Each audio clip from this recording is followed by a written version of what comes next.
All right, class. Now we're going to talk about how blood volumes move through the ventricle. Okay, remember, we're talking about specifically left ventricle. So this pitcher, or this cup here, is our left ventricle.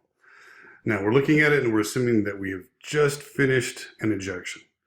And after blood has come out the top of this and into the aorta, there's always going to be a little bit of blood left over. In this case, the blood that's left over is about 50 mils. So this represents our ESV, or end systolic volume. So this is the emptiest that our heart is going to be at any given time. Okay, so now we've ejected blood out, we have a reservoir left over, or a reserve left over, and now we're going to get blood coming back to the heart. Now remember, we're going to call this venous return. The other term that we're going to use for this over and over again is preload. So here we have blood coming back into the left ventricle, and it's going to fill it all the way up to there. Okay, our end diastolic volume.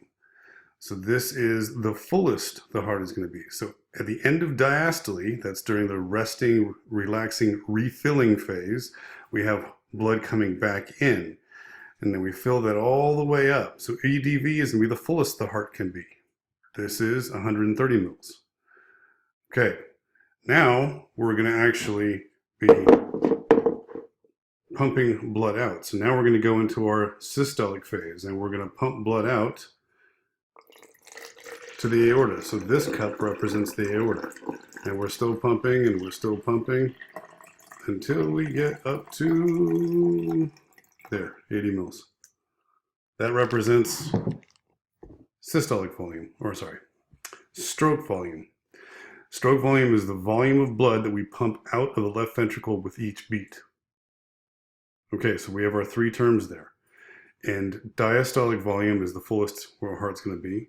And systolic volume is the emptiest where our heart's going to be. The difference between the two, stroke volume. All right, so we can represent that here. Let's take a look at our picture that we have drawn here. So we have end diastolic volume. That's the fullest the heart's going to be, 130 milliliters in this case. Our end systolic volume, the emptiest our heart's going to be after the heart beats. That's 50 mils that's left over in the left ventricle. The difference between the two, EDV minus ESV, equals stroke volume. And that's the amount that's actually pumped out. That's going to be 80 mils. Then we have one more number left that's over here, ejection fraction. That is the percentage of blood that's pumped out. So we're going to take our stroke volume of 80 mils. Let me figure out which finger I've got going here. Yeah. And we're going to divide by our end diastolic volume, the full amount of the blood, heart. So we have 80 divided by 130, and as a percentage, that's 62%. That's a pretty normal range. Now, with this, what ejection fraction really gives us is a diagnostic tool to see how efficiently the heart is working.